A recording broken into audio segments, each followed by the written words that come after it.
They said it was gone forever. They were wrong. If you are an ARPG enjoyer, you just got given a second chance. And Marvel Heroes is back. And honestly, it is more stable than I ever expected it to be in 2026. I have spent over 2,000 hours in this game. It is one of my favorite games of all time, and seeing it resurrected like this, it is a design miracle. I still remember the first time I loaded in, walking into the Avengers Tower. It was packed, dozens of superheroes just hanging out, Iron Man chatting with the Rocket Raccoon, Spider-Man jumping around the stash tabs. It was amazing. David Brevik and the team at Gazillion understood something that modern ARPGs seem to have forgotten: social fun. Not friction or forced grouping, just the shared spectacle of being a hero. Midtown Patrol was the secret sauce. You would just be walking down the street and suddenly 20 people are naturally converging on a world boss. It felt alive. And it is not just the lobby. You have the full story mode, the raids, the whole MMOARPG suite. If you like superheroes or just solid mechanical depth, this is arguably the best Marvel game ever made. But the real trap, the ults. I am usually that guy who only plays one character. In Marvel Heroes, I could not stop.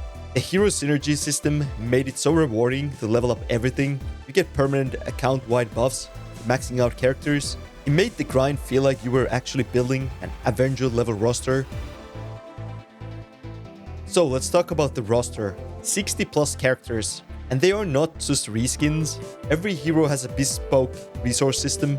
Iron Man is managing suit power like a technical engineer. The Hulk is building anger to scale his damage. Spider-Man is all about that dodge and whip CC logic. Mechanical identity is staggering. Even the loot felt right. We're talking character-specific uniques. Finding Spider-Man's first pair of web shooters felt thematic. It was not just a statistical upgrade. It was a love letter to the lore. That is the living comic feel the game has. Steve Blum voicing Wolverine, the top tier talent, obscure heroes and villains that only the true fans would recognize. It felt like a Saturday morning cartoon came to life. I have been waiting for this resurrection since 2017. I've actually lost more hair waiting for this than I care to admit, but it was worth it.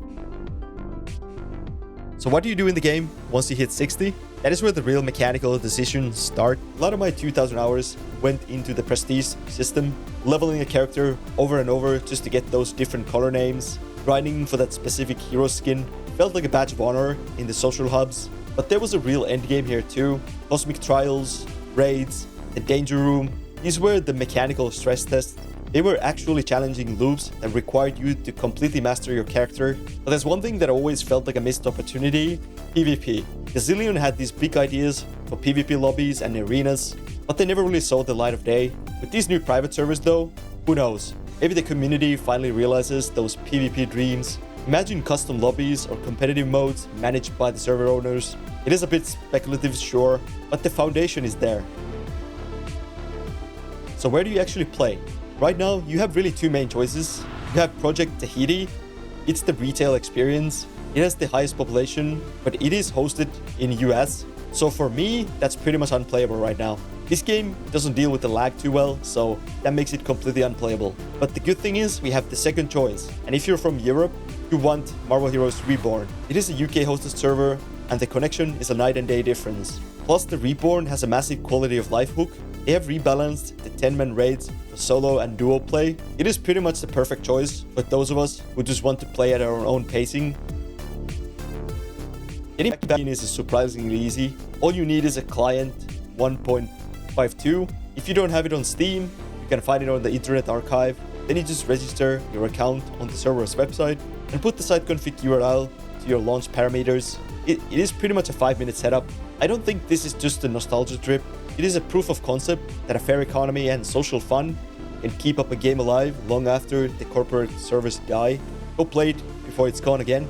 Check it out, and now that you have a chance, I will see you in Midtown.